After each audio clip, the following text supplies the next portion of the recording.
Stop! Jangan beli tanah di Bali sebelum Anda nonton video ini sampai habis, atau uang Anda bakal terkunci di zona yang salah. Mungkin Anda sudah dengar, Oktober tahun 2025 kemarin, peta investasi Bali berubah total.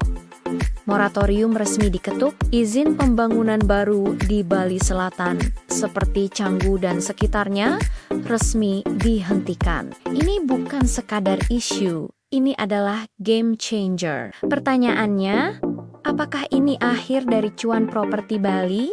Atau justru peluang terbesar dalam 10 tahun terakhir? Mari kita bedah lebih dalam. Mari bicara data, bukan asumsi. Sejak tahun 2020, kita lihat sendiri capital gain di area premium seperti Uluwatu dan Canggu meroket lebih dari 100%. Tanah yang dulu harganya cuma 50 juta per ar, tiba-tiba menjadi 1,5 miliar. Tapi sekarang, dengan adanya pembatasan izin di Badung, Denpasar, Gianyar, dan Tabanan, suplai unit baru akan turun drastis. Logikanya sederhana sekali. Permintaan sewa di Bali, atau yang kita sebut occupancy rate, stabil di angka rata-rata 75% ke atas. Turis terus berdatangan, tapi pembangunan villa baru dihentikan. Apa hasilnya? Harga sewa dan nilai jual untuk unit yang sudah ada izinnya diprediksi akan meledak di tahun ke-2026.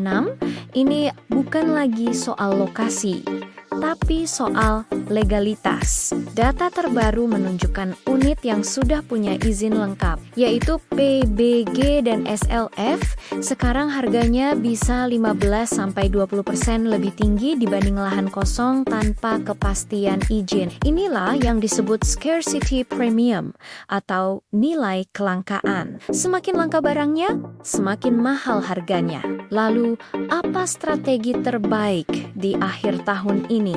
Pertama, dan ini yang paling penting, amankan unit ready stock atau off-plan yang sudah mengantongi PBG sebelum Desember berakhir. Kenapa? Karena unit-unit inilah yang akan menjadi primadona saat moratorium berlaku penuh. Stoknya terbatas dan Anda memegang aset yang tidak bisa diproduksi lagi di zona merah. Kedua, mulai lirik area buffer zone atau zona penyangga yang infrastrukturnya mulai jadi.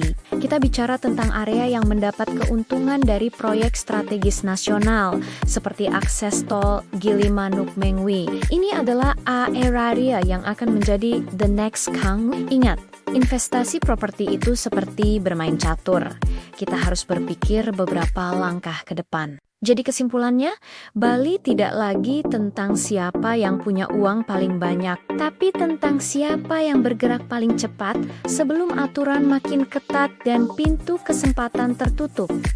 Era spekulasi tanah kosong sudah berakhir. Sekarang adalah eranya investor cerdas yang fokus pada aset dengan legalitas kuat dan potensi cash flow pasti. Anda mau tahu daftar proyek di Bali yang izinnya sudah aman dan siap untuk menjadi mesin cuan Anda di tahun 2026? Ketik moratorium di kolom komentar sekarang juga. Saya akan kirimkan panduan lengkap investasi properti Bali di tengah masa moratorium ini secara gratis. Langsung ke Anda, jangan sampai ketinggalan. Sampai jumpa di video berikutnya.